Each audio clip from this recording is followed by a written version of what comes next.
Hello, I am making this video today for everybody who is interested in training a gluten detection dog. I've seen a lot of videos lately where people are working with powder.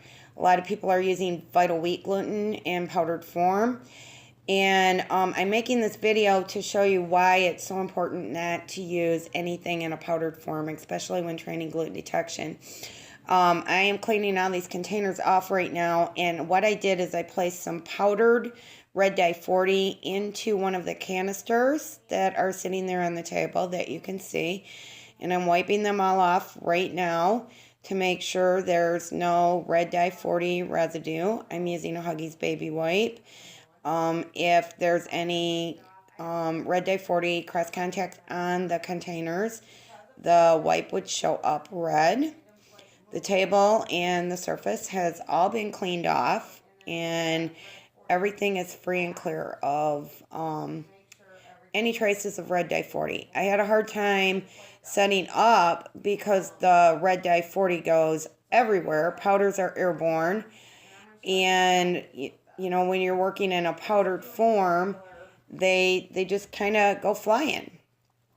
So here what I'm going to do is I'm going to go ahead and I'm going to work Arita.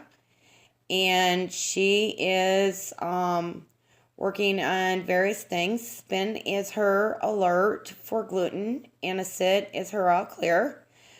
Some of these containers are empty or appear to be empty. One of them is contaminated with trace amounts of gluten. I keep them set up in a way that I don't know which one is which, so that with the empty containers, I always have to look on the bottom and find out if the dog is right or wrong. I have a G etched in the bottom of my container. I don't use markers to mark my control jars, although I have in the past. If you use a marker to mark your gluten containers, then you will also need to use that same marker and mark all your gluten-frees, because dogs can scent discriminate. Yes, good girl, that's gluten macaroni. When I'm doing this, when I work with all my containers too, you'll notice that they're stainless steel. I always work in stainless steel or glass. I never work in plastics because plastic is a porous surface and gluten is really, really sticky.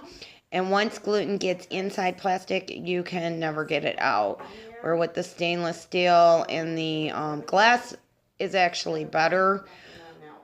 You can, the surface is slippery, and so you can actually wash the gluten residue off and get them clean. I found with these controls that I'm using now that my ones that I've used for gluten, the dogs are still indicating on them even though they've been washed and they're empty. Not the ones I've used for trace so much, but the ones that I've used with, you know, pure raw gluten inside them. So anyway, what I'm doing here is I am spraying the surface to show you what happens when you work with powder, and by spraying, the water droplets activate the red dye 40 powder, so you can actually see where it went. And most of these samples are looking pretty clean, but if you look at this sample on the right side of the rim, at about 3 o'clock, you can see a spot where the red dye 40 transferred just from working Arita for that short amount of time. And that would be enough gluten to make a celiac really sick for quite some time, weeks, some people months. So now what I'm going to do is I'm taking a baby wipe, and now I'm wiping down all the controls that I just sprayed. And after I'm done, I'll show you the baby wipe, because I picked up quite a lot more residual powder on the controls when I actually wiped them down that I couldn't even see with the water droplets. So this is a little lengthy here because it takes time to wipe everything down. So I'm just going to try and fill in with some voice and let you see what's going on. I think you're going to be shocked at how much red dye 40 though I picked up wiping down these containers. It just continued to get worse as I was wiping it. I was just getting more and more red onto the white surface. Much more than what I even expected when I made this video. This video is kind of rough. I'm not going to remake it. I'm in a huge autoimmune flare right now, and it took a lot of energy out of me to even be able to do this. So I'm going to use it in the integrity that it is. And most of you who know me know I don't really edit videos a lot. I pretty much take my videos raw and post what I get. So here we go. I think I'm going to bring it over now. And I'm going to show you. And if you look to the left side, you see all that pink? That's all odor or red dye 40 powder that transferred. And that it could make a celiac so sick. I don't recommend any celiac working with gluten in any kind of powdered form, just because it goes airborne and it can get on the lips, and then you lick your mouth and then you're sick, and the goal is to not get sick. And the other thing is, if you're getting that much cross-contamination on your samples, you're actually proofing your dog off trace amounts of gluten if that had been gluten powder. So I'm going to do another experiment here, and this didn't come out very well. I don't have a video person today, so I had to set up a camera and kind of prop it. But what I did is I took the red dye 40 and I put it on my hands, and then I clapped my hands together. I saw another video where they were training the dog to check hands, and they performed this outside, which is going to make powder go flying even more because you've got wind currents and stuff. And then she put the powder on the child's hand, and she picked up the clicker and she pushed on the dog, and she had the dog check one hand and then the other.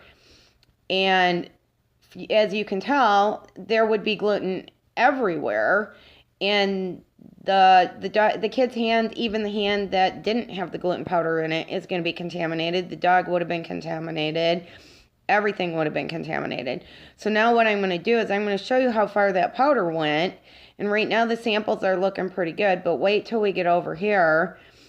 And I didn't even I didn't have any airborne powder that you could visibly see flying when I did this. All I did was clap my hand together, and this is what it did. And I mean, it just makes sense to know that, that's going to send particles into the air that can cross-contaminate everything you're working with.